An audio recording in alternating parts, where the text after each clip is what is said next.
So today I want to talk about the first step to improving your life. Now, let's get straight into it. The first thing, if you are in a spot where you are lost and you genuinely don't know what to do next, the first thing that you should aim to do is to get in shape. To lose weight if you're overweight, or to gain weight if you're a bit skinny. The first thing is to get in shape. Why is that the first step? Well, number one, because everyone's got a body and everyone can, to a good degree, get into shape. Everyone's body works in fundamentally the same way. So it's relatively universal. The second is once you get in shape, you realize you're in control. You realize that you need to take accountability, and by taking accountability, that's how you improve and that's how you see results. When I got in shape, the enlightening moment that struck me was when I finally realized that the progress I have made, how much better I'm looking, how much confidence that has given me.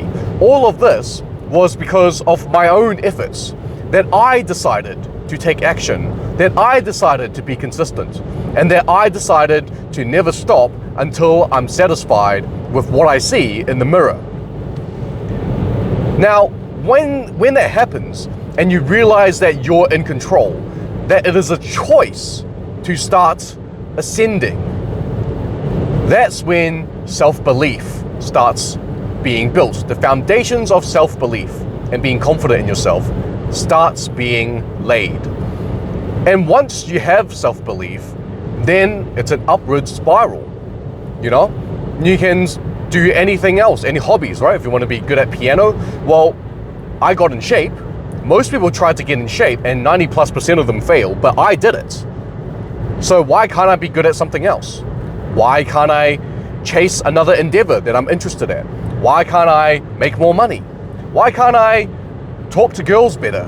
Why can't I have better relationships and a stronger social network, etc., etc., etc. Once you get in shape, your self-belief will start to develop to the point where you can have that as a basis to work on other things and improve on other areas of your life.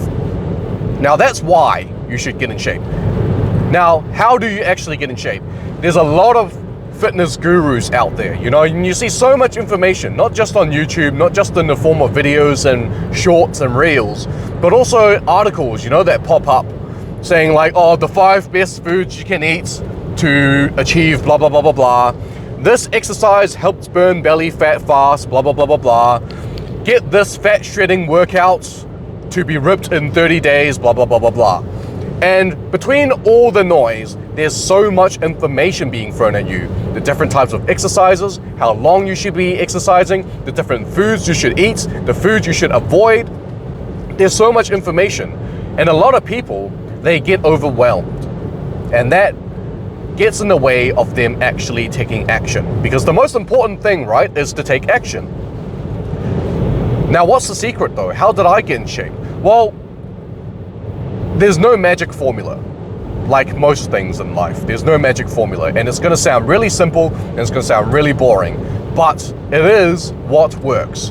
And all it is you have to expend more calories than you take in. That's it. It's that simple. If you are overweight and you're a bit fat, like most people in Western society are, you have to expend more calories than you take in. What does that mean? Well, you have to eat less.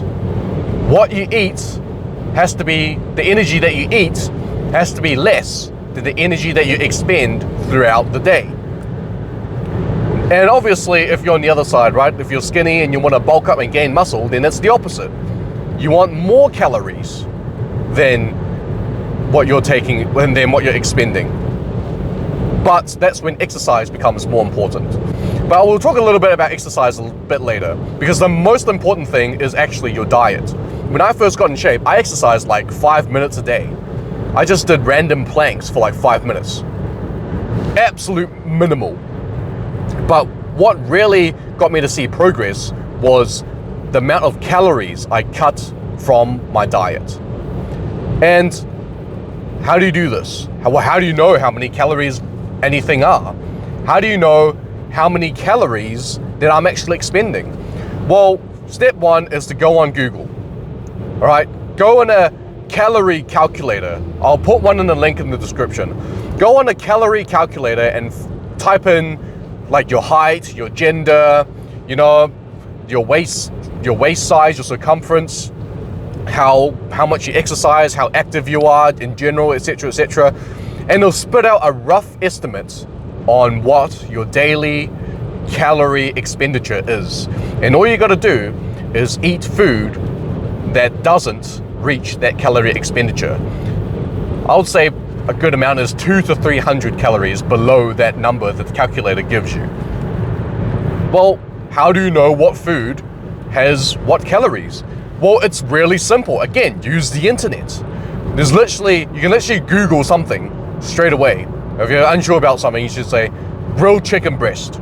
How many calories is in a 200 gram of grilled chicken breast? Type that into Google and it tells you. And then every meal you just do that. And then eventually you get the hang of it, right? You get, okay, roughly, you know, this, like I can see a plate and roughly estimate how much current calories it has. And then once you get to that point, you don't need to type in as much numbers anymore, unless you want to go the extra route and get like competition shredded. But that's not what this is about. So calories in, if you want to lose weight, has to be less than calories out. It's that simple. That's it. Oh, but what if I want bigger shoulders? Or what if I want a smaller belly and more abs? Well, you can't spot reduce. What does it mean by spot reduce? That means that you can't target a specific area of your body and lose fat there. You can't just target your belly and specifically only lose fat from your belly. It doesn't work like that. Your body stores fat in its own way, you know? It stores some in the belly, it stores some in the face, it stores some in your arms, your thighs, your ass, you know? And you can't control where the fat goes. It's just genetically and how your body's programmed where the fat eventually is stored.